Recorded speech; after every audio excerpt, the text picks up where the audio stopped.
Hello friends, welcome to editorial analysis by simplified civil services. आज 14th of सितंबर को total 3 article discuss करेंगे। First article जो discuss किया जाएगा वो इंडियन एक्सप्रेस से लिया गया है, the UN the world needs. इस आर्टिकल में हम यूएन के फेलियर और सक्सेस को डिस्कस करेंगे और समझेंगे कि क्यों यूएन इनइफेक्टिव है, रीजंस क्या हैं और क्यों हमें इसे रिफॉर्म करने की ज़रूरत है। बहुत अच्छा आर्टिकल है, एक मेंस का क्वेश्चन इसमें तैयार किया जाएगा। नेक्स्ट आर्टिकल जो डिस्कस करेंगे वो है the shock of crumbling infrastructure and solution. The Hindu का आर्टिकल है और बहुत अच्छा आर्टिकल है। इंफ्रास्ट्रक्चर जो डीले हो रहे हैं, कॉस्ट ओवररन है, उसके पीछे के रीजंस क्या हैं ये समझेंगे। सारे चैलेंजेस को अच्छे से आप लोग लिख सकते हैं और क्या किया जा सकता है। प्रोजेक्ट मैनेजमेंट से रिलेटेड हम लोग क्या कर सकते हैं इस पर बात करेंगे, जिसके थ्रू कॉस्ट ओवररन और टाइम डिले कम हो सके। काफ़ी इंपॉर्टेंट आर्टिकल है ये, इसके जो सॉल्यूशन होंगे वो भी आप नोट डाउन कर सकते हैं। नेक्स्ट आर्टिकल जो डिस्कस करेंगे वो है वेदर गॉड्स। द हिंदू में आर्टिकल आया है और इसमें हम मिशन मौसम जो प्रोजेक्ट है सरकार ने अभी रिसेंटली लॉन्च किया है उसे डिस्कस करेंगे। इंपॉर्टेंट है, प्री 2025 में दिख सकता है। अगर आपको हमारा एनालिसिस पसंद आ रहा है तो प्लीज़ लाइक करें, कमेंट करें, शेयर करें, सब्सक्राइब करें। अगर आपको इसकी पीडीएफ चाहिए तो आप हमारा टेलीग्राम चैनल भी ज्वाइन कर सकते हैं, जिसकी लिंक आपको नीचे ही दी होगी। आप मोर पे क्लिक करेंगे, डायरेक्टली लिंक आपको मिल जाएगी। आइए शुरू करते हैं हमारा एनालिसिस। हमारा फर्स्ट आर्टिकल है the United nation the world needs. यह आर्टिकल इंडियन एक्सप्रेस में आया है। जीएस टू आईआर मेंस के पर्सपेक्टिव से इम्पॉर्टेंट है, प्रीलिम्स के पर्सपेक्टिव से भी इक्वली इम्पॉर्टेंट। प्रीलिम्स के लिए कुछ पॉइंट्स होंगे जो कि इम्पॉर्टेंट रहेंगे, उसे हाईलाइट कर दूंगा। ऐसे के पर्सपेक्टिव से भी काफ़ी ज़्यादा इम्पॉर्टेंट आर्टिकल होगा। आर्टिकल में हम लोग डिस्कस करेंगे यूनाइटेड नेशन की सक्सेस, फेलियर, क्यों यूनाइटेड नेशन फेल हो रहा है और क्यों हमें रिफॉर्म्स की ज़रूरत है। ये एस्पेक्ट कवर करना बहुत ज़्यादा ज़रूरी है क्योंकि काफ़ी ज़्यादा न्यूज़ में है ये। यूनाइटेड नेशन के ऊपर एक कॉम्प्रिहेंसिव आप नोट्स तैयार कर सकते हैं इस आर्टिकल के थ्रू, और जो भी चीज़ें मैं आपको समझाऊंगा उससे चीज़ें क्लियर है। एक क्वेश्चन देख लेते हैं जो आपको पूछा जा सकता है। Explain the significance and urgency of United nation reform. ठीक, कि क्या सिग्निफिकेंस है, यूएन रिफॉर्म क्यों होना चाहिए और अर्जेंसी क्यों है। इस तरह का क्वेश्चन आपको पूछा जा सकता है। कंटेक्स्ट देख लेते हैं सबसे पहले। कंटेक्स्ट इंपॉर्टेंट है और उसके बाद फिर शुरू करेंगे। Prime minister Narendra Modi will travel to New York later this month to address the special global summit hosted by United Nation on September 22-23, ambitiously named the UN summit of future. So हमारे जो prime minister हैं वो सितंबर में ही 22-23 तारीख को जो United nation की summit हो रहा है न्यूयॉर्क में, वहाँ पर जाएंगे और स्पीच देंगे। इस बार जो थीम रखी गई है वो है United nation summit of future. ये थीम आपको याद रखना है यार। 2024 की जो थीम है वो आपको यूपीएससी प्री में तो आ ही सकती है, यूपी पीसीएस वगैरह में भी पूछा जा सकता है। सो ये वाला स्टैटिक पोर्शन है जो आपके प्रीलिम्स के पर्सपेक्टिव से इंपॉर्टेंट होगा। The summit intends to forge a new international consensus on how to deliver a better present and safeguard the future. जो समिट की थीम है उससे हमें ये समझ में आ रहा है कि इस बार जो समिट होस्ट किया जा रहा है उसका मेन ऑब्जेक्टिव ये है कि न्यू इंटरनेशनल कंसेंसस बनाना। न्यू इंटरनेशनल कंसेंसस किस लिए बनाना, ताकि जो हमारा प्रेजेंट है वो बेहतर हो सके और हमारा जो फ्यूचर है वो सेफगार्ड हो सके। इंटरनेशनल कंसेंसस का मतलब क्या है, सारी कंट्रीज़ के बीच में आम सहमति बनाना कि हमें अपना प्रेजेंट बेहतर करना है और हमें अपना फ्यूचर सेफगार्ड करना है। ये आपका क्या हो जाएगा, कंटेक्स्ट हो जाएगा। अब बात करते हैं कि United Nation as a failure है ना। यूनाइटेड नेशन फेल हुआ है और उसके पीछे के एविडेंस, मैनिफेस्टेशन देख लेते हैं कैसे फेल हुआ है। जैसे कि आर्म रेस को कंट्रोल नहीं कर पाया, कोल्ड वॉर चलती रही है ना रशिया और यूनाइटेड स्टेट्स के बीच में, और इनफैक्ट अभी न्यू कोल्ड वॉर शुरू हो रही है और उसे भी उम्मीद नहीं है कि यूनाइटेड नेशन कुछ कंट्रोल कर पाएगा। किसके किसके बीच में चालू हो रही है, चाइना वर्सेस यूएस। ये एक नई कोल्ड वॉर शुरू होने वाली है। पुरानी कोल्ड वॉर तो ये किसी भी तरीके से उसे ख़त्म नहीं कर पाया था। ठीक, नॉट अ मल्टीपोलर ऑर्गेनाइजेशन। अब देखें तो यूनाइटेड नेशन कोई मल्टीपोलर ऑर्गेनाइजेशन नहीं है। 190 से भी अधिक जो है इसमें मेंबरशिप है, लेकिन उसके बावजूद भी जो P5 कंट्री है वो यूनाइटेड नेशन को रन कर रहे हैं। और ये P5 कंट्रीज़ 1945 के बाद से है ना, ये 5 कंट्रीज़ थी, चाइना इसमें ऐड हुआ था, उसके बाद से ये बदला नहीं है। और जो कंटेम्प्रेरी रियलिटी है उसको इसने इंक्लूड नहीं किया है। जो चेंजिंग रियलिटी है वर्ल्ड की, उससे जो है उसके हिसाब से यूनाइटेड नेशन ने रिफॉर्म नहीं किया है। और यही 5 country, P5 country United nation को चला रही है और वर्ल्ड ऑर्डर अपने इंटरेस्ट के हिसाब से इस्टेब्लिश कर रही है। क्लियर है? नेक्स्ट है fail to ensure peace. Main objective क्या है यूनाइटेड नेशन का? इंश्योर करना कि पीस इस्टेब्लिश हो सके, ह्यूमन राइट्स प्रोटेक्ट करना और ह्यूमैनिटेरियन एड देना। तो ह्यूमैनिटेरियन एड देने में तो कामयाब रहते हैं कि कहीं बार वॉर चल रही है तो ह्यूमैनिटेरियन एड पहुंच जाती है, लेकिन पीस इंश्योर करने में कामयाब नहीं होते। लगभग 2 साल हो गए यूक्रेन रशिया की वॉर कंटिन्यू है, अभी एक नई वॉर शुरू हो गई है इजराइल पैलेस्टीन की, और उसमें तो वो कुछ ज़्यादा कर भी नहीं सकते। तो यूनाइटेड नेशन एक डिफंक्ट बॉडी बन के रह गई है। अब यहाँ पर ह्यूमन राइट वायलेशन तो हो ही रहा होगा, अगर वॉर चल रही तो ह्यूमन राइट वायलेशन ऑटोमेटिकली हो जाता है। फालतू के मुद्दों पे यूनाइटेड नेशन ज़्यादा बोलता है, जो मेन इंपॉर्टेंट इश्यूज़ है वहाँ पर यूनाइटेड नेशन कोई काम का नहीं है। नेक्स्ट बात करते हैं लैगार्ड इन होलिस्टिक ग्रोथ। देखें तो नॉर्थ है वो तो ग्रो कर रहा है, लेकिन जो ग्लोबल साउथ है वो अभी भी बहुत ज़्यादा पीछे है, और यूनाइटेड नेशन ग्लोबल साउथ की कंट्री को सपोर्ट करने में भी अभी तक के फेल हुआ है। सो ओवरऑल देखें तो इंक्लूसिव ग्रोथ भी नहीं हो रही है। तो ओवरऑल वर्ल्ड में कुछ कंट्रीज ग्रो हो रही है, कुछ कंट्री ग्रो नहीं हो रही है, इनइक्वालिटी हो रही है, क्योस होगा और ये सारी चीज़ें होगी। सो अपना जो सस्टेनेबल डेवलपमेंट गोल्स है उसे अचीव करने के लिए भी यूनाइटेड नेशन प्रॉपर जो है काम नहीं कर पा रहा है और फेल हो रहा है। चीज़ें क्लियर है? नेक्स्ट क्या है? Fail to respond effectively during crisis. COVID के समय देख लो, यूनाइटेड नेशन, WHO, ये सब कोई काम की नहीं है बॉडी, कुछ किया ही नहीं है ना। सारी कंट्री को एक इकट्ठा ही कर लेते, सारी कंट्री को एक प्लेटफॉर्म में ले आते, वो भी इनसे नहीं हो पाया। सो यूनाइटेड नेशन मतलब इमरजेंसी के समय में भी, क्राइसिस के समय में भी इफ़ेक्टिवली रिस्पॉन्ड नहीं कर पाई है। तो ओवरऑल क्या है, ये फेलियर है। अब ऐसा पूरा तो फेलियर नहीं हो सकता, कुछ तो सक्सेस होगी, ऑब्वियसली सक्सेस है। जैसे कि शुरुआत में 40-50 कंट्रियों में जो है यूनाइटेड नेशन के मेंबर थी, धीरे धीरे मेंबरशिप बढ़ी है और आज देखो तो टोटल 195 के अराउंड कंट्रीज़ हैं जो कि यूनाइटेड नेशन का पार्ट है।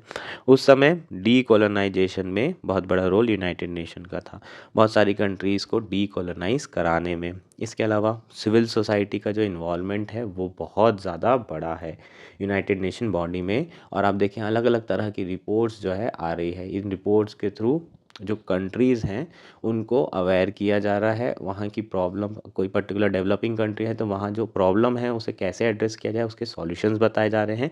सो जहाँ पर टेक्नोलॉजी नहीं है, जहाँ पर नॉलेज की कमी है, जो कि पुअर कंट्री है, वहाँ पर नॉलेज प्रोवाइड करने का काम और सिविल सोसाइटी एक्टिवली काम कर रही है यूनाइटेड नेशन के साथ में मिलके। बहुत सारे कन्फ्लिक्ट हैं, बहुत सारे कन्फ्लिक्ट में पीस कीपिंग फोर्स भेजकर उस कन्फ्लिक्ट को रिजॉल्व किया है यूनाइटेड नेशन में। और सबसे बड़ी सक्सेस क्या है इसकी? सबसे बड़ी सक्सेस है कि अभी तक के 3rd वर्ल्ड वॉर नहीं हुआ है, जो मुझे लगता है कि ज़्यादा टाइम तक इसकी सक्सेस में नहीं काउंट किया जाएगा। सो ओवरऑल देखें तो कुछ सक्सेस है, लेकिन बाय एंड लार्ज देखें तो United Nation as a body fail हुई है। अब इसके पीछे के रीज़न क्या है? एक बहुत बड़ा रीज़न यहाँ पर दिया है जो इस आर्टिकल के थ्रू हमें समझने की ज़रूरत है। कुछ अच्छे अच्छे कोटेशन दिए हैं, वो कोटेशन आप लिख सकते हैं। जैसे कि यूनाइटेड नेशन के जो अधिकारी हैं वो ये समझ चुके हैं कि यूनाइटेड नेशन डिफंक्ट बॉडी हो चुकी है और उसमें रिफॉर्म्स की बहुत ज़्यादा ज़रूरत है। ठीक, उन्होंने क्या क्या कहा है उनको कोट किया गया है यहाँ पर। The United Nation was not created in order to bring us to heaven but in order to save us from hell. तो मेन ऑब्जेक्टिव यूनाइटेड नेशन का क्या है कि भाई आप जो है पूरे दुनिया को वॉर से बचाना है, हेल से बचाना है। ऐसा नहीं है कि सब कुछ बढ़िया बढ़िया हो जाएगा यूनाइटेड नेशन के आने से, लेकिन एटलीस्ट शांति रहे, पीस रहे, इतना बेयर मिनिमम यूनाइटेड नेशन को करना चाहिए। Unfortunately it is struggling to keep up that role in the face of growing geopolitical tensions, war, competing national interest. लेकिन ये जो रोल है यूनाइटेड नेशन का वो उसे नहीं कर पा रहा है। उसका रीज़न है इतनी सारी वॉर चल रही है, इतने सारे कन्फ्लिक्ट चल रहे हैं और अलग अलग नेशनल इंटरेस्ट के कारण। नाउ अब बात कर लेते हैं कि आखिर यूनाइटेड नेशन रिफॉर्म क्यों नहीं हो रहा है, क्यों रिफॉर्म नहीं किया जा पा रहा है यूनाइटेड नेशन में या फिर अलग अलग मल्टीलेटरल इंस्टीट्यूशन में जो सब के सब जो है डिफंक्ट पड़े हुए हैं। आप IMF को उठा के देख लो, वर्ल्ड बैंक को उठा के देख लो, ये जो कंटेम्प्रेरी रियलिटीज़ है उसे दर्शा नहीं रहे हैं, जो आज के समय में जो चेंजेस हो रहे हैं उसको रिफ्लेक्ट नहीं कर रहे हैं, और ये रिफॉर्म होने से डिनाई कर रहे हैं। तो रिफॉर्म होने से मना करने का रीज़न क्या है? ये सारे इंस्टीट्यूशन वर्ल्ड वॉर 2 के समय में बनाए गए थे, और वर्ल्ड वॉर 2 के समय में जब इंस्टीट्यूशन बनाए गए तो जो वेस्टर्न इंटेलेक्चुअल्स थे उनका डोमिनेशन था पूरी दुनिया में।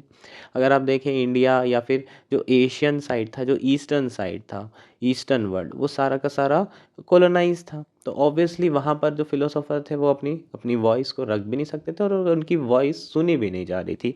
सो अगर आप देखें तो ओवरऑल उस समय पूरी दुनिया में वेस्टर्न फिलोसोफर का डोमिनेशन था। और जो यूनाइटेड नेशन जब बनाने की बात की जा रही थी तो उस समय कई ऐसी फिलोसॉफीज आई थी जिसमें ये कहा गया था कि जो वाइट पीपल हैं, इंग्लिश स्पीकिंग पीपल हैं, उन्हें वर्ल्ड ऑर्डर मेंटेन करने की रिस्पॉन्सिबिलिटी लेना चाहिए। Western intellectuals like H.G. Wells, Albert Einstein, Aldous Huxley, and John Foster Dulles were primarily influenced by the idea of superiority of Anglo-Saxon ethnic identity and argued for a world union commanded by the US and other English-speaking nation. So जो western intellectuals थे वो किस idea से influence थे? Idea of superiority of Anglo Saxon ethnic identity. जो white और अंग्रेजी बोलने वाले लोग हैं उनकी सुपीरियरिटी होना चाहिए, उनकी सुपीरियरिटी पे वो बिलीव करते थे कि पूरे वर्ल्ड में यही सबसे सुपीरियर लोग हैं, और इन्हें ही ये रिस्पॉन्सिबिलिटी उठानी होगी कि पूरे वर्ल्ड को एक किया जा सके। जैसे हम अखंड भारत की बात करते हैं, यहाँ पर ग्लोबल विलेज की बात की जा रही है कि सारी कंट्रीज़ को एक करना और पीस इंश्योर करने की रिस्पॉन्सिबिलिटी किसकी होगी? जो कि वाइट पीपल हैं और इंग्लिश बोलने वाले लोग हैं। सो यहाँ पर ये जो इंटेलेक्चुअल्स हैं इन्होंने ये सारी बातें 20th सेंचुरी में रखी थी, और इसी से इन्फ्लुएंस हो करके यूनाइटेड नेशन की स्थापना की गई है, इसी फिलॉसफी से इन्फ्लुएंस हो करके।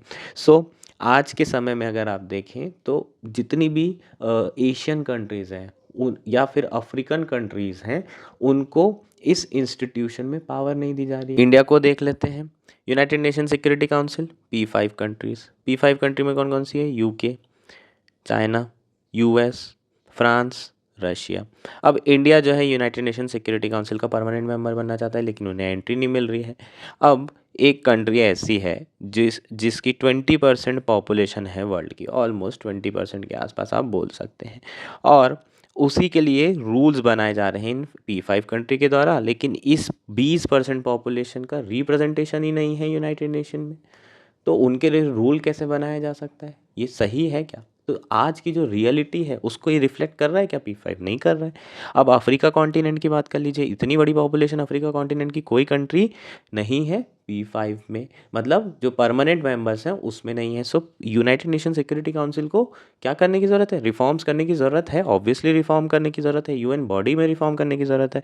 अफ्रीका से एटलीस्ट साउथ अफ्रीका आ सकती है, आपका एशिया से और भी कंट्री आ सकती है, जैसे कि जापान आ सकती है जो कि बहुत बड़ी पावर है, यूरोप से जर्मनी आ सकती है, साउथ अमेरिका से ब्राज़ील परमानेंट मेंबर का हिस्सा बन सकती है। तो जिनके लिए रूल्स बनाया जा रहा है उन्हीं कंट्री को शामिल नहीं किया जा रहा है, वहाँ के कॉन्टिनेंट्स को इंक्लूड नहीं किया है, तो यहाँ पर इक्विटेबल रिप्रेजेंटेशन तक नहीं है यूनाइटेड नेशन सिक्योरिटी काउंसिल में, यूनाइटेड नेशन में। सो ओवरऑल देखें तो अगर आप देखेंगे तो यहाँ पर क्या किया जा रहा है, जो इंग्लिश पीपल है, जो वाइट पीपल है, उनका डोमिनेशन इस्टेब्लिश रहे आगे तक, ये कोशिश की जा रही है, और इसलिए ये रिफॉर्म्स नहीं हो रहे हैं। और ये सारी चीज़ें किसके नाम पे की जा रही है? लिबरल इंटरनेशनलिज्म के नाम पे की जा रही है, कभी कॉन्सेप्ट ऑफ डेमोक्रेसी के नाम से की जा रही है, कभी ह्यूमन राइट इंश्योर करने के नाम पे की जा रही है। सो ये सारी चीज़ें जो है अलग अलग नाम दे दिए जाते हैं, लेकिन अगर आप देखें तो इसके पीछे का रीज़न क्या है? White man's burden. White man's burden मतलब जो वाइट मैन है उनकी जिम्मेदारी है पूरे दुनिया में पीस इंश्योर करने की, वर्ल्ड पीस और स्टेबिलिटी इंश्योर करने की। क्लियर है? तो ये एक बहुत बड़ा रीज़न है। इसके अलावा और क्या रीज़न है कि यूनाइटेड नेशन इफेक्टिवली काम नहीं कर पा रहा है? Why UN is ineffective. तो नेक्स्ट रीज़न है डिसएग्रीमेंट अमॉन्ग मेजर पावर। अब गाज़ा कन्फ्लिक्ट में देख सकते हैं यूनाइटेड स्टेट्स सपोर्ट कर रहा है किसको? इज़राइल को। बाकी कंट्रीज़ रशिया हो गए या अलग अलग कंट्रीज़ हो गई वो क्या चाहते हैं कि पैलेस्टीन को सपोर्ट करना, और बहुत सारी कंट्री इंडिया जैसी है जो कि पीस चाहती है, ये कन्फ्लिक्ट को ख़त्म करना चाहती है, सीज़ फायर चाहती है। सो अपने अपने सबके इंटरेस्ट एंड डिसएग्रीमेंट हैं, इसलिए यूनाइटेड नेशन बेसिकली इनफेक्टिव हो गया है इस पर्टिकुलर इशू में। नेक्स्ट बात करें, unipolarity due to lack of counter balancing of power. ठीक, तो यूनाइटेड नेशन के अंदर भी यूनाइटेड स्टेट का बहुत ज़्यादा डोमिनेशन है, इसे काउंटर करने के लिए पावर नहीं है। चाइना का राइज ज़रूर हो रहा है, लेकिन ये अल्टीमेटली कोल्ड वॉर को ही जन्म देगा। सो बाकी कंट्रीज़ का उठना, बाकी कंट्रीज़ को पावर देना बहुत ज़रूरी है, ताकि इसे मल्टीपोलर बनाया जा सके। इंडिया को पावर देना बहुत ज़रूरी है, जर्मनी हो गया यूरोप से, अभी हमने जो डिस्कस किया अफ्रीकन कंटिनेंट्स की जो कंट्री है उन्हें रिप्रेजेंटेशन देना ज़रूरी है, उन्हें पावर देना ज़रूरी है। इस तरीके से हम क्या कर सकते हैं, मल्टीपोलर जो है यूनाइटेड नेशन को बना सकते हैं। इसके अलावा और क्या प्रॉब्लम है, क्यों इनफेक्टिव है? Issues with veto power, 5 country के पास वीटो है। यूक्रेन रशिया इशू में रशिया के अगेंस्ट में कोई भी रिजोल्यूशन लाओ, रशिया वीटो कर दे रहा है।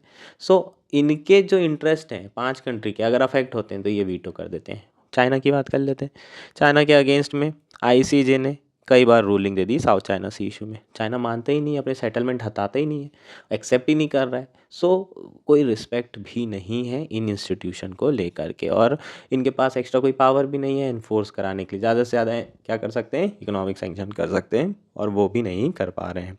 नेक्स्ट क्या है, powerful country prioritize their national interest over common good.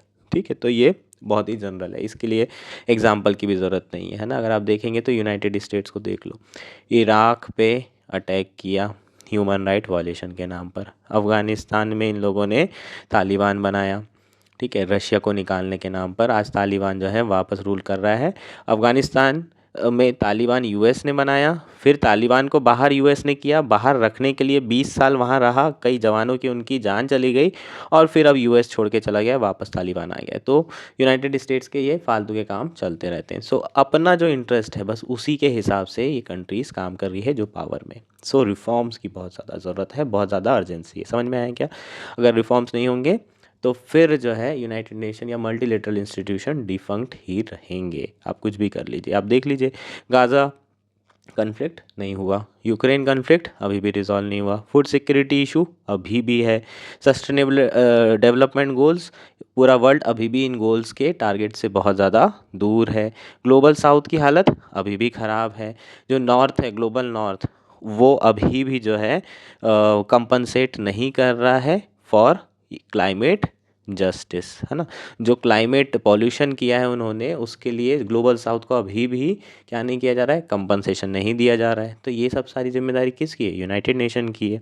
Even WTO की जो डिस्प्यूट रिड्रेसल मैकेनिज्म है वो भी डिफंक्ट हो रखी है, डिसफंक्शनल हो रखी है, क्योंकि 2019 से यूनाइटेड स्टेट अपॉइंट ही नहीं कर रहा है जजेस को, मना कर दिया है। तो डब्ल्यूटीओ की जो अपीलिएट बॉडी है, डिस्प्यूट रिड्रेसल बॉडी है, वो भी काम नहीं कर रही है। सो आप देख सकते हैं कि ओवरऑल जो मल्टीलेटरल इंस्टीट्यूशन है वो चेंज नहीं हुए हैं, और रिफॉर्म की बहुत ज़्यादा जी ज़रूरत है, अर्जेंसी है। अदरवाइज़ आने वाले टाइम में ये जो इंस्टीट्यूशन होंगे इससे सारी कंट्रीज़ अपने आप को विड्रॉ करना शुरू कर देगी, या फिर अल्टरनेटिव इंस्टीट्यूशन बनने शुरू हो जाएंगे। अल्टरनेटिव इंस्टीट्यूशन कैसे बनेंगे, आईएमएफ, वर्ल्ड बैंक, एनडीबी बना, नेशनल डेवलपमेंट बैंक, एआईआईबी बना, ठीक है। सो इस तरह के आपको अल्टरनेट इंस्टीट्यूशन देखने को मिल जाएंगे। ब्रिक्स को देख लीजिए, ब्रिक्स कंट्री अपनी कॉमन करेंसी डेवलप कर रही है डॉलर के अगेंस्ट में डी डॉलराइजेशन करने के लिए।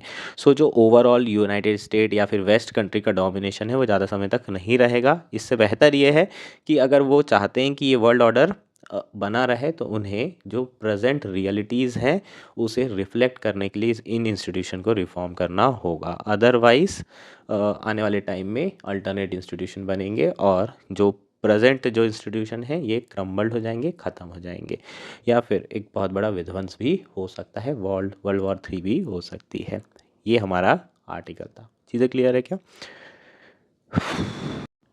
हमारा नेक्स्ट आर्टिकल है the shock of crumbling infrastructure and solution. यह आर्टिकल द हिंदू में आया है। GS3 इकॉनमी मेंस के पर्सपेक्टिव से काफ़ी इंपॉर्टेंट आर्टिकल है, प्रीलिम्स के पर्सपेक्टिव से उतना ज़्यादा इंपॉर्टेंट नहीं है, लेकिन स्टिल कुछ डेटा दिया हुआ है, वो डेटा आपको यूपीएससी प्रीलिम्स में पूछा जा सकता है। सो डेटा जो आपको ध्यान रखना होगा, डेटाबेस क्वेश्चन यूपीएससी प्री में आजकल बहुत आ रहे हैं, मेंस में भी आपको डेटा यूज़ हो जाएगा। सो मेंस और प्री पर्सपेक्टिव को कवर करेंगे इस आर्टिकल में। ओवरऑल आर्टिकल में हम क्या डिस्कस करेंगे, जो इंडिया का इंफ्रास्ट्रक्चर सेक्टर है उसमें कई सारे चैलेंजेस हैं, उन चैलेंजेस को किस तरीके से एड्रेस किया जा सकता है। अगर हमें इंडिया को विकसित भारत बनाना है 2047 तक, तो सबसे इम्पॉर्टेंट जो आपका सेक्टर होगा वो इंफ्रास्ट्रक्चर सेक्टर होगा। शुरू करते हैं आर्टिकल। सबसे पहले कंटेक्स्ट देख लेते हैं। रिसेंटली लगातार न्यूज़ आ रही है कि जो ब्रिजेस हैं वो कोलैप्स हो रहे हैं, अंडर कंस्ट्रक्शन ब्रिजेस हैं। कुछ बिहार की न्यूज़ आई है और देश के अलग अलग कोनों में इस तरह की न्यूज़ सुनने को मिल रही है। सो कहीं ना कहीं ये हाईलाइट करता है the issue of quality control and project implementation of infrastructure in India. Quality का बहुत बड़ा इशू है हमारे देश में। जो भी इंफ्रास्ट्रक्चर बनते हैं उसमें कुछ ना कुछ प्रॉब्लम आ जाती है। जैसे कि अभी रिसेंटली एक स्टैचू बनाया गया था महाराष्ट्र में, जो कि 1 साल पहले बना था, अभी रिसेंटली वो गिर गया। और कई ऐसी रोड की न्यूज़ आती है कि अभी अभी वो रोड जो है बनाई गई है, 1 साल भी नहीं हुआ है, एक बारिश में रोड के बहुत ज़्यादा पुर्जे निकल आए हैं। सो इस तरह के केसेस हमें बहुत ज़्यादा सुनने को मिलते हैं। सो क्वालिटी कंट्रोल एक बहुत बड़ा इशू है हमारे देश में, और कहीं ना कहीं ये शो करता है कि इंडिया में करप्शन कितना ज़्यादा हो रहा है। इंफ्रास्ट्रक्चर की ड्राइवर है इंडियन इकॉनमी के लिए। अगर इंफ्रास्ट्रक्चर ग्रो नहीं करेगा तो इकॉनमी भी तेज़ी से ग्रो नहीं करेगी, और इसके लिए सरकार ने अलग अलग स्टेप्स भी लिए हैं। जैसे कि पीएम गति शक्ति नेशनल मास्टर प्लान जो है डेवलप किया गया है, नेशनल लॉजिस्टिक पॉलिसी बनाई गई है, स्मार्ट सिटी मिशंस हो गए। इसके अलावा कई सारे ऐसे मिशन चालू किए हैं सरकार ने जिसके थ्रू इंफ्रास्ट्रक्चर को बूस्ट दिया जा सके। इसके साथ साथ सरकार ने जो बजट एलोकेशन है कैपेक्स का, कैपिटल एक्सपेंडिचर का, उसे भी इंक्रीज़ किया है। अभी ये 3.4% ऑफ जीडीपी है। बजट 2024 में लगभग 11.11 लाख करोड़ आपका एक्सपेंडिचर हो रहा है, कैपिटल एक्सपेंडिचर हो रहा है इंफ्रास्ट्रक्चर प्रोजेक्ट में। मेजॉरिटी फंड जा रहा है। चीज़ें क्लियर है। सो ये सरकार इतनी सारी चीज़ें कर रही है, स्टिल कई सारे ऐसे चैलेंजेस हैं जो कि इंडियन गवर्नमेंट को फेस करना होगा इन इंफ्रास्ट्रक्चर डेवलपमेंट। कौन कौन से चैलेंजेस हैं? सबसे इम्पॉर्टेंट चैलेंज है time delays and cost overrun. Time delays and cost overrun सबसे बड़ा इशू है। बहुत सारे प्रोजेक्ट जो है इस तरह की प्रॉब्लम फेस कर रहे हैं। जनरली जो गवर्नमेंट स्पॉन्सर्ड प्रोजेक्ट हैं उनमें ये चीज़ें आपको ज़्यादा देखने को मिलेगी। टाइम डिलेज क्यों हो रहा है? क्योंकि बहुत सारे क्लियरेंस लेने पड़ते हैं, बहुत ज़्यादा, है ना। एक प्रोजेक्ट के लिए आपको मल्टीपल डिपार्टमेंट से क्लियरेंस लेना पड़ेगा। एनवायरनमेंट से लेना पड़ेगा, जिस मिनिस्ट्री का है उससे लेना पड़ेगा। उसके अलावा अलग अलग मिनिस्ट्री उसमें इन्वॉल्व होती है, तो अलग अलग क्लियरेंस लेने में, उस प्रोजेक्ट को शुरू करने में बड़ा टाइम लग जाता है। तो टाइम डिले हो जाता है। अब मान लीजिए 3 साल में उस प्रोजेक्ट को कंप्लीट करना था, तो 3 साल में ऑब्वियसली जो कॉस्ट आएगी इस प्रोजेक्ट की वो कुछ मान लीजिए 100 करोड़ है, लेकिन इसे कंप्लीट करने में 6 साल लग गए। अब इन्फ्लेशन तो अपनी तेज़ी से बढ़ रहा है, तो यही प्रोजेक्ट की कॉस्ट 200 करोड़ हो गई, क्योंकि जो अपने मटेरियल थे उसकी कॉस्ट बढ़ गई फ्यूचर में। सो ओवरऑल जो कॉस्ट है वो इंक्रीज़ हो जाती है। तो इसे हम बोलते हैं कॉस्ट ओवररन। टाइम डिले के कारण कॉस्ट बढ़ती चली जाती है प्रोजेक्ट्स की। तो ऐसे कई सारे प्रोजेक्ट्स इंडिया में जो कि टाइम डिले और कॉस्ट ओवररन की प्रॉब्लम फेस कर रहे हैं।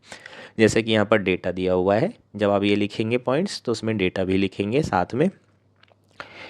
A report by the Ministry of Statistics and Program Implementation reveals that as many as 431 infrastructure development projects, each with investment of 150 crore or more, suffered a cost overrun of 4.82 lakh crore as of दिसंबर 2023। लगभग 431 infrastructure development project ऐसे हैं जिसमें जो कि सारे के सारे कॉस्ट ओवररन फेस कर रहे हैं, और हर प्रोजेक्ट 150 करोड़ के आसपास है। और ओवरऑल इसकी जो कॉस्ट इंक्रीज हुई है वो 4.82 लाख करोड़ हो चुकी है। इसका मतलब टाइम डिले के कारण इस प्रोजेक्ट की कॉस्ट इंक्रीज हो गई है इतने से 4 लाख करोड़ से। चीज़ें क्लियर है। Out of 779 project delayed, 36% were running behind schedule for a period between 25 to 60 months, 26% for 1 to 12 month, 23 for 13 to 24 months and 15% for over 60 months, averaging a 3 year delay. So अगर time delay की बात करें तो 36% ऐसे project हैं जिसमें 5 साल तक का टाइम डिले चल रहा है। इसका मतलब उसकी जो डिलीवरी डेट थी, उसे कंप्लीट करने की डेट थी, लेट्स से 2025 थी, तो अब ये 2030 तक कंप्लीट होगा। और ज़्यादातर ये सरकारी प्रोजेक्ट्स होते हैं। चीज़ें क्लियर है? सो ये आपका डेटा हो जाएगा टाइम डिले से रिलेटेड और कॉस्ट ओवररन से रिलेटेड। नेक्स्ट है delay in regulatory checks. Industrial commercial activity है तो ऑब्वियस है कि रेगुलेटरी चेक्स तो होंगे, लेकिन उसमें भी बहुत ज़्यादा डिले होते हैं। और इसका एक बहुत बड़ा रीज़न है रेड टेपिज्म। फाइल एक बार एक डिपार्टमेंट में गई तो दोबारा दूसरे डिपार्टमेंट में पहुंचने में 500 दिन तो लग ही जाएंगे, अगले में 500। इस तरीके से रेड टेपिज्म के कारण, ब्यूरोक्रेसी के कारण ये डिले हो रहे हैं, टाइम डिलेज हो रहे हैं और कॉस्ट ओवररन हो रही है। सो इसको सुधारना बहुत ज़्यादा ज़रूरी है। नेक्स्ट क्या है? Gaps in planning and management. ठीक, तो अगर हम इम्प्लीमेंटेशन देखें इन प्रोजेक्ट का, तो कहीं ना कहीं हमें एक चीज़ तो हम पॉइंट आउट कर सकते हैं कि जो प्रोजेक्ट मैनेजमेंट प्रैक्टिसेस है वो सही से फॉलो नहीं की जा रही है, specially in urban infrastructure projects, including a lack of comprehensive planning and management by urban local bodies and a lack of capacity of local self government institution. So ये बेसिकली क्या कह रहा है कि जो भी आप इम्प्लीमेंटेशन कर रहे हो उसमें एक चीज़ तो कंफर्म है कि प्रोजेक्ट मैनेजमेंट प्रैक्टिसेस जो फॉलो की जानी चाहिए वो नहीं की जा रही है। उसका बड़ा रीज़न है कि जो आपकी लोकल बॉडीज़ हैं उनके पास कैपेसिटी ही नहीं है, वो जानते ही नहीं हैं कि किस तरीके से प्रोजेक्ट मैनेजमेंट प्रैक्टिसेस को फॉलो करना है। और इसके साथ साथ एक कॉम्प्रिहेंसिव प्लानिंग की भी कमी है अर्बन लोकल बॉडीज़ में फॉर अ प्रोजेक्ट इम्प्लीमेंटेशन। सो जो प्रोजेक्ट को फॉर्मुलेट करने वाली स्टेज है, उस वो फॉर्मुलेशन वाली स्टेज में प्लानिंग सबसे इंपॉर्टेंट होता है। वो प्लानिंग ही फॉल्टी है तो इम्प्लीमेंटेशन तो ऑब्वियसली फॉल्टी रहेगा ही। All this results in additional expenditure burden on the government, crowding out funding for more deserving project and increases procurement cost. So next challenge क्या है?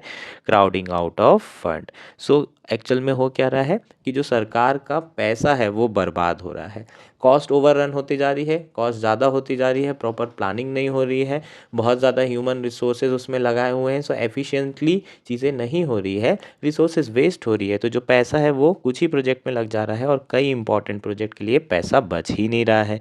अब ऐसे में क्या होगा? जब पैसा नहीं बचेगा तो जो बाकी इंपॉर्टेंट प्रोजेक्ट्स हैं वो रह जाएंगे। ओवरऑल इंफ्रास्ट्रक्चर डेवलपमेंट को नुकसान हो रहा है। इसके साथ साथ और क्या इशू है? इसके साथ साथ जो आपके प्रोजेक्ट हैं इंफ्रास्ट्रक्चर प्रोजेक्ट, उसे सफिशिएंट अटेंशन, टाइम और एक्सपर्टीज़ की ज़रूरत होती है ड्यूरिंग प्लानिंग स्टेज।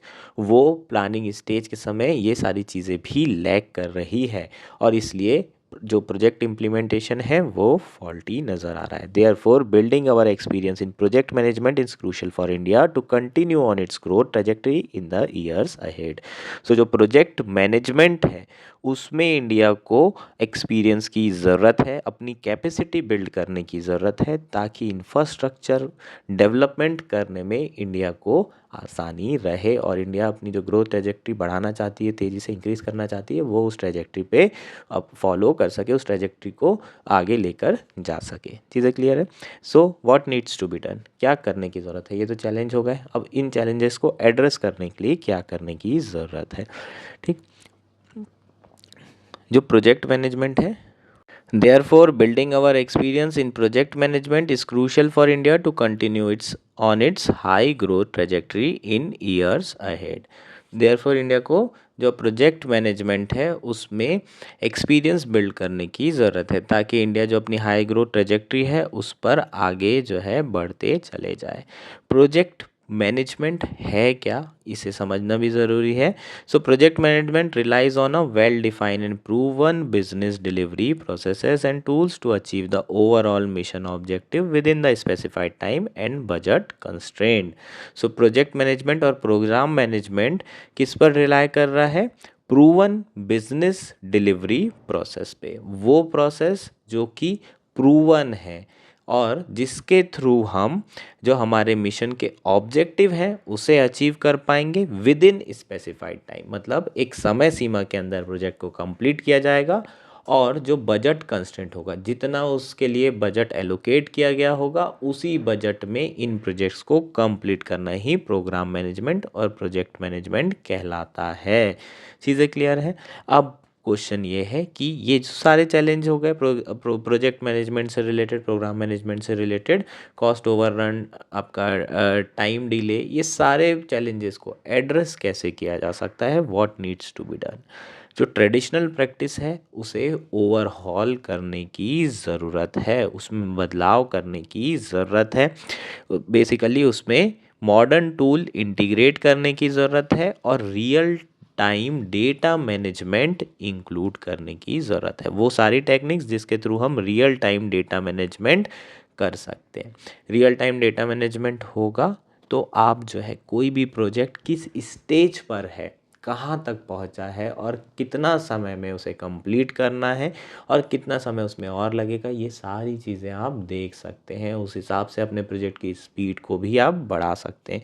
सो ट्रेडिशनल प्रोजेक्ट मैनेजमेंट प्रैक्टिसेस से अलग हटते हुए थोड़ा सा उसमें हमें चेंज करने की ज़रूरत है और real time data management involve करने की ज़रूरत है। सो फर्स्ट सॉल्यूशन हमारा ये हो जाएगा। नेक्स्ट सॉल्यूशन क्या होगा, जो ग्लोबल बेस्ट स्टैंडर्ड हैं ऑन प्रोजेक्ट मैनेजमेंट वो इंडिया की जो पॉलिसी है उसमें इंक्लूड करने की ज़रूरत है। जो policy framework infrastructure related projects के लिए बनाए जा रहे हैं उसमें बेस्ट ग्लोबल प्रैक्टिसेस इंक्लूड करिए प्रोजेक्ट मैनेजमेंट से संबंधित। और जितने भी आपके सरकारी प्रोजेक्ट हैं और पीपीपी से रिलेटेड प्रोजेक्ट्स हैं उन सबको इन्हीं गाइडलाइंस को फॉलो करते हुए, बेस्ट प्रैक्टिसेस फॉलो करते हुए ही एग्जीक्यूट करना होगा। सो ये आपका सेकंड सॉल्यूशन हो जाएगा। थर्ड क्या कर सकते हैं आप, एजेंसीज बना सकते हैं प्रोजेक्ट इम्प्लीमेंटेशन के लिए। जैसे कि यूनाइटेड किंगडम में इंफ्रास्ट्रक्चर एंड प्रोजेक्ट अथॉरिटी बनाया गया है जिसका मेन एम्फेसिस क्या होता है, वो सारी प्रोसेस को हमेशा रियल टाइम में देखते रहते हैं जिसके थ्रू ये प्रोजेक्ट इम्प्लीमेंट किए जा रहे हैं। इसी तरह के चाइना और सऊदी अरेबिया और दूसरी कंट्रीज़ में भी इसी तरह की एजेंसीज बनाई गई हैं जो कि end to end project deliver कर रहे हैं। सो इंडिया भी इस तरह की एजेंसी क्या कर सकती है, सेटअप कर सकती है। नेक्स्ट पॉइंट है, इंडिया ने जो साइलोस बेस्ड अप्रोच है जिसमें अलग अलग डिपार्टमेंट में फ़ाइल भेजनी पड़ती थी उसको ख़त्म करने के लिए सारी मिनिस्ट्रीज़ और डिपार्टमेंट को एक अंदर, सारे स्टेक होल्डर को एक प्लेटफॉर्म में लाने के लिए पीएम गति शक्ति नेशनल मास्टर प्लान लॉन्च किया था जिसमें सारे डिपार्टमेंट और मिनिस्ट्रीज एक ही प्लेटफॉर्म पर इंटीग्रेट होकर सारे स्टेक होल्डर एक ही प्लेटफॉर्म पर आ करके काम करेंगे। सो ये जो आपका प्रपोज्ड प्रोग्राम था इसका अगर आप देखें तो मेन जो पर्पस था कि किस तरीके से आप टारगेट सेट करें और डेडलाइंस को फॉलो करें और जो डेडलाइन है उसी में सारे काम होने चाहिए। मेन जो पीएम गति शक्ति लाया गया था वो कॉस्ट ओवररन और टाइम डिलेस को कम करने के लिए ही लाया गया था, मेन पर्पस यही था। लेकिन स्टिल अभी ये प्रॉब्लम इंडिया के जो इंफ्रास्ट्रक्चर प्रोजेक्ट्स हैं उसमें हमें देखने को मिल रही है। मेन जो पीएम गति शक्ति था वो रियल टाइम मॉनिटरिंग कर रहा था, रियल टाइम जो है प्रोग्रेस चेक कर रहा था। लेकिन इसमें जो इशू है वो क्या है, quality of project during implementation and integrity of team overseeing the project will also be critical. इसका मतलब जो क्वालिटी ऑफ प्रोजेक्ट है ड्यूरिंग इम्प्लीमेंटेशन वो बहुत इंपॉर्टेंट फैक्टर होगा और जो टीम इन प्रोजेक्ट को ओवरसी कर रही है उनकी इंटीग्रिटी भी इंपॉर्टेंट होगी और उनके पास वो स्किल होना चाहिए प्रोजेक्ट मैनेजमेंट करने की, उनके पास एक्सपीरियंस होना चाहिए प्रोजेक्ट मैनेजमेंट का। सो ये एस्पेक्ट भी काफ़ी ज़्यादा इम्पॉर्टेंट है और इस चैलेंज को एड्रेस करने के लिए क्या किया जा सकता है, प्रोग्राम मैनेजमेंट अप्रोच लाई जा सकती है। प्रोजेक्ट मैनेजमेंट अप्रोच जो है नीडेड होगी। This approach was adopted in industrial corridor development project beginning with the Shendra Bidkin in Aurangabad Maharashtra. This involved a discipline and systematic coordination of human resource, time, money and information to plan and deliver multiple projects in a unified manner. So जो PM गति शक्ति में issues आ रहे हैं है ना, real time monitoring नहीं हो पा रही है, अभी भी डिलेज हो रहे हैं, प्रोजेक्ट जो है टाइम पे ख़त्म नहीं हो रहे हैं, कॉस्ट ओवररन हो रही है। उसका एक बहुत बड़ा इशू है कि जो लोगों को इस काम के लिए रखा गया है उनके पास वो स्किल नहीं है, प्रोजेक्ट मैनेजमेंट जो है स्किल प्रॉपर ना होने के कारण, इंटीग्रिटी ना होने के कारण और जो क्वालिटी ऑफ प्रोजेक्ट्स हैं वो पुअर होने के कारण ये सारे इश्यूज आ रहे हैं। तो इनको एड्रेस करने के लिए हमें प्रोजेक्ट मैनेजमेंट अप्रोच की ज़रूरत है जो कि अभी रिसेंटली इंडस्ट्रियल कॉरिडोर में अडॉप्ट की गई है। कौन से इंडस्ट्रियल कॉरिडोर में? शेद्रा बिडकिन, जो कि महाराष्ट्र औरंगाबाद में है। ये जो अप्रोच है इसमें बेसिकली ह्यूमन रिसोर्स का सिस्टमेटिक कोऑर्डिनेशन किया जा रहा है, जिसमें टाइम, मनी, इंफॉर्मेशन, ये सारी चीज़ों का प्रॉपर तरीके से एफिशिएंट यूज़ किया जाएगा और यूनिफाइड मैनर में सारे प्रोजेक्ट कंप्लीट किए जाएंगे। सो इस अप्रोच के थ्रू कई सारे प्रोजेक्ट एक साथ कंटिन्यू चल रहे होते हैं अलग अलग वर्टिकल्स में। ऐसा नहीं है कि एक प्रोजेक्ट जो है कंप्लीट करने में दिक्कत हो रही है, एक प्रोजेक्ट के भी कई डिवीजन किए जाते हैं और उन प्रोजेक्ट के अलग अलग डिवीजन अलग अलग तरीके से कंप्लीट हो रहे होते हैं ताकि टाइमली प्रोजेक्ट कंप्लीट हो सके। सो इस अप्रोच को क्या करने की ज़रूरत है? अडॉप्ट करने की ज़रूरत है। एक और बहुत इंपॉर्टेंट एस्पेक्ट है कि जो प्रोग्राम मैनेजमेंट है उसमें हमें स्किल्ड वर्कफोर्स की ज़रूरत है ना। जब तक के एक्सपीरियंस लोग नहीं मिलेंगे, क्वालिटी लोग नहीं मिलेंगे, तो वो पीएम गति शक्ति वाला जो इशू है वो रिजॉल्व होगा क्या? नहीं। सो सरकार को एक एजेंसी सेटअप करने की ज़रूरत है to conduct professional courses in project management, जैसे कि Institute of Chartered Accountants of India है, ICAI। वो बेसिकली हमें सीए दे रहे हैं, चार्टर्ड अकाउंटेंट। उसी तरीके से एक इंस्टीट्यूशन सेटअप करने की ज़रूरत है जिसमें हमें प्रोग्राम मैनेजमेंट से रिलेटेड कोर्सेज लोगों को कराए जा सकें और हमें स्किल्ड वर्कफोर्स मिल सके। It will help in developing professional ethics and responsibility in project execution, monitoring and oversight. So ये बेसिकली हमारे सॉल्यूशन हो जाएंगे। इंडिया टैक्स पेयर का बहुत ज़्यादा पैसा खर्चा कर रही है फॉर इंफ्रास्ट्रक्चर प्रोजेक्ट्स, और अगर इंडिया को ग्लोबल पावर हाउस बनना है तो इंडिया को टाइम डिलेज और कॉस्ट ओवररन्स कम करना होगा और जो रिपीटेड फेलियर्स हो रहे हैं उसे कम करना होगा। Implementing a robust program management system is essential to achieving this goal. Such system will bring much needed efficiency to create future ready infrastructure, paving the way for affluent and safe future for Indian citizen. ये आपका conclusion हो जाएगा। ठीक, ये हमारा complete article था। Hopefully ये सारी चीज़ें क्लियर है। हमारा नेक्स्ट आर्टिकल है वेदर गॉड्स। यह आर्टिकल द हिंदू में आया है। GS1 ज्योग्राफी मेंस के पर्सपेक्टिव से, GS3 एनवायरनमेंट के पर्सपेक्टिव से भी इंपॉर्टेंट है, प्रीलिम्स के पर्सपेक्टिव से यार बहुत ज़्यादा इंपॉर्टेंट है, प्रीलिम्स के पर्सपेक्टिव से ज़्यादा इंपॉर्टेंट है ना। 2025 में आपको मिशन मौसम के ऊपर क्वेश्चन पूछा जा सकता है। ये मिशन मौसम के बारे में इस आर्टिकल में डिटेल में चर्चा की जाएगी। इसके ऊपर छोटा सा नोट्स मैंने आपको टेलीग्राम पे भेजा था, एक बार उसे रीड ज़रूर कर लीजिएगा। अब आर्टिकल शुरू कर लेते हैं। यूनियन गवर्नमेंट ने 2000 करोड़ का मिशन मौसम क्लियर किया है। रिसेंटली मिशन मौसम लॉन्च किया है, जिसका प्राइमरली जो ऑब्जेक्टिव है वो जो इंस्ट्रूमेंट यूज़ किए जा रहे हैं वेदर फॉरकास्टिंग के लिए उसे अपग्रेड करना है। कौन यूज़ कर रहा है? मेजर ऑर्गेनाइजेशन यूज़ कर रहे हैं, जैसे कि IMD, India meteorological department, national centre for medium range weather forecasting and Indian Institute of Tropical meteorology. ये इंस्टीट्यूशन ऐसे हैं जो कि जिनका मेन फंक्शन फोरकास्टिंग और वेदर प्रेडिक्शन करना है। सो ये जो इंस्ट्रूमेंट यूज़ कर रहे हैं इसको अपग्रेड करना बहुत ज़्यादा ज़रूरी है ताकि जो वेदर फोरकास्टिंग है उसमें प्रिसीशन और एक्यूरेसी लाई जा सके। This are the organisation that form the backbone of India weather and climate forecasting system on multiple time scale. So ये जो इंस्टीट्यूशन है ये बैकबोन है इंडिया के क्लाइमेट फोरकास्टिंग सिस्टम का और वेदर forecasting system का। In the first tranche of the mission until 2026, Ministry of Earth Science, the nodal body executing the exercise, hopes to procure and install up to 60 weather radars, 15 wind profiler and 15 radio sounders, है ना। सो जो ministry of earth science है, MOES, ये आपकी nodal agency है, इसको आपको याद रखना होगा। ये आपको प्रीलिम्स में आ सकते हैं ये सारी चीज़ें। सो मिशन मौसम की नोडल एजेंसी जो मिनिस्ट्री है जो इसे एग्जीक्यूट कर रही है, इम्प्लीमेंट कर रही है, वो कौन सी है? Ministry of earth science. ठीक, और 2026 तक के क्या क्या प्रोक्योर करने वाले हैं ये? 15 विंड प्रोफाइलर्स, 15 रेडियो सोंडर्स और 60 वेदर रडार्स। ये सारे के सारे इंस्ट्रूमेंट किस में हेल्प करेंगे? To give regular updates on changing parameter of wind speed, atmospheric pressure, humidity, temperature at various elevation of the atmosphere. अलग अलग हाइट में कितनी विंड स्पीड है, कितना एटमॉस्फेरिक प्रेशर है, कितनी ह्यूमिडिटी है, ये सारी चीज़ें बताने के लिए इस इंस्ट्रूमेंट की ज़रूरत पड़ती है।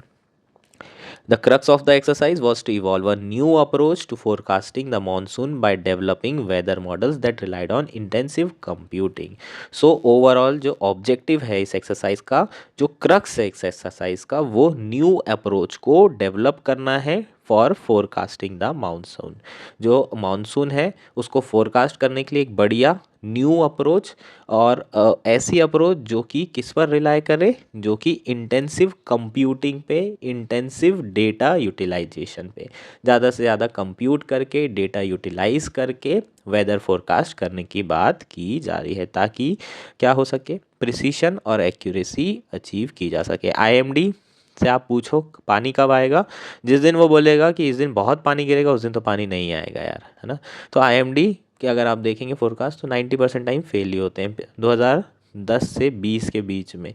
टोटल 10 साल होते हैं ना, इसमें 8 साल इनके फोरकास्ट गलत थे, सिर्फ 2 साल फोरकास्ट सही थे। सो बहुत ही ख़राब इनकी एफिशिएंसी रही है और इनकी गलती नहीं है, आईएमडी की गलती है क्या, नहीं। इनके पास जो इंस्ट्रूमेंट है वो बहुत ही पुअर है, बहुत ही पुराने पुराने इंस्ट्रूमेंट है, इसे अपग्रेड करने की ज़रूरत है, सुपर कंप्यूटर की ज़रूरत है ताकि प्रॉपर कंप्यूटेशन किया जा सके। बाकी जो आईएमडी है वो आपको डेली और सीजनल मॉनसून प्रिडिक्शन देते हैं। इसके साथ साथ जो मॉडल है वो इस तरीके से कस्टमाइज़ किए जाने वाले हैं इस प्रोजेक्ट के अंदर कि हमें हीट वेव से related information, cold wave, local forecast, ये सारी चीज़ें भी हमें मिले। सो ये तो एक नॉर्मल जो है आपका ऑब्जेक्टिव हो जाएंगे। इसमें कुछ एक्स्ट्रा चीज़ें ऐड की गई है। 2012 में भी इस तरह का एक प्रोजेक्ट आया था, तो 2012 में जो प्रोजेक्ट आया था वो सेम ही था प्रोजेक्ट मौसम के, लेकिन इसमें ये जो पर्टिकुलर प्रोजेक्ट मौसम है ये 2012 के प्रोजेक्ट से अलग कैसे, इसमें कुछ और नए प्रपोजल्स दिए गए हैं जो कि काफ़ी इंटरेस्टिंग है, जो कि आपके लिए बहुत इंपॉर्टेंट भी होंगे। One of the proposal associated with the new mission is to set up the clouds simulation chamber at IITM. So एक प्रपोजल क्या है इस मिशन का कि क्लाउड सिमुलेशन चैम्बर डेवलप किया जाए आईआईटीएम इंस्टीट्यूट में, जो कि हेल्प करेगा रेन क्लाउड्स को मॉडल करने के लिए। बेसिकली क्या किया जा रहा है, एक एजेंसी डेवलप की जा रही है क्लाउड सिमुलेशन चैम्बर के नाम से, जो कि क्या कर सकती है, जो कि टेस्ट करेगी वेरियस वेदर इंटरवेंशन। जैसे कि मान लो कहीं बहुत सूखा पड़ा है, तो ड्रॉट आया हुआ है, अब वहाँ पर ये एजेंसी क्या कर सकती है, प्रॉपर टेस्टिंग करेगी कि यहाँ पर पानी आ सकता है, तो क्लाउड सीडिंग कर सकते हैं। क्लाउड सीडिंग करने से रेनफॉल आ सकती है। मान लो कहीं पर बाढ़ बहुत ज़्यादा है, तो पानी को कम करने के लिए क्या किया जा सकता है, सो वहाँ पर वेदर इंटरवेंशन किए जाएंगे। इस तरीके से ट्वीकिंग की जाएगी कि जो रेनफॉल है उसे कंट्रोल किया जा सके, जहाँ ज़्यादा है वहाँ कम और जहाँ कम है वहाँ ज़्यादा। सो इसके लिए एक अलग से जो है क्लाउड सिमुलेशन चैम्बर सेटअप किया जा रहा है। There is also plan to control lightning को भी कंट्रोल करने का प्लान कर रहे हैं। अगर आप लाइटनिंग की बात करें तो अगर नेचुरल डेथ की बात करेंगे, नेचुरल डिज़ास्टर के कारण या नेचुरल हज़ार्ड के कारण जो डेथ हो रही है, सबसे ज़्यादा जो डेथ होती है वो लाइटनिंग के कारण होती है इंडिया में। फ्लड और लैंडस्लाइड तो बाद में आते हैं, सबसे ज़्यादा देखोगे तो लाइटनिंग के कारण होती है, और लाइटनिंग तो इंडिया में डिज़ास्टर मैनेजमेंट एक्ट के अंदर डिज़ास्टर भी एज अ नोटिफाई नहीं किया गया है। ये इंपॉर्टेंट पॉइंट है, इसे आपको याद रखना होगा। तो जो साइंटिस्ट हैं वो ये कोशिश कर रहे हैं कि लाइटनिंग को भी कंट्रोल कर सकें, और उनकी कोशिश ये है कि इलेक्ट्रिकल कैरेक्टरिस्टिक्स ऑफ क्लाउड को किसी दिन वो ट्वीक कर पाएंगे, जिसके थ्रू जो लाइटनिंग स्ट्राइक्स है वो कम हो जाएगी फ्रॉम स्काई टू ग्राउंड। इस पर भी जो साइंटिस्ट हैं वो काम करेंगे इस प्रोजेक्ट मौसम मिशन के अंदर। While experiments have been done in other country, there is much uncertainty on its feasibility. Investing in fundamental research in atmospheric science is a welcome move. वैसे तो इस तरह के एक्सपेरिमेंट बाकी कंट्रीज़ में हुए हैं, लेकिन बहुत ज़्यादा अनसर्टेनिटी और इन इंटरवेंशन की फिजिबिलिटी पे बहुत क्वेश्चन उठते हैं, लेकिन स्टिल जो रिसर्च हो रही है वो तो वेलकम है। रिसर्च करेंगे तभी तो कुछ रिजल्ट्स मिल सके, हो सकता है कि कुछ ग्राउंड ब्रेकिंग रिजल्ट्स मिल जाएं। While weather modification may not be panacea, it will not hurt to wholesomely understand it. ठीक, वेदर मॉडिफिकेशन से ज़्यादा कुछ हो नहीं पाएगा यार, है ना, इतना आसान नहीं है, लेकिन इसे समझना बुरा बिल्कुल भी नहीं है। सो ये बेसिकली हमारा प्रोजेक्ट मौसम मिशन हो जाएगा। मौसम मिशन के बारे में आपको डिटेल्स पता होना चाहिए। यूपीएससी प्री 2025 में ये दिख सकता है, मेंस में भी दिख सकता है ना 25 में ही, लेकिन इस साल नहीं आएगा, आने ही वाला है मेंस। ठीक, that's it for today, thank you and enjoy your day.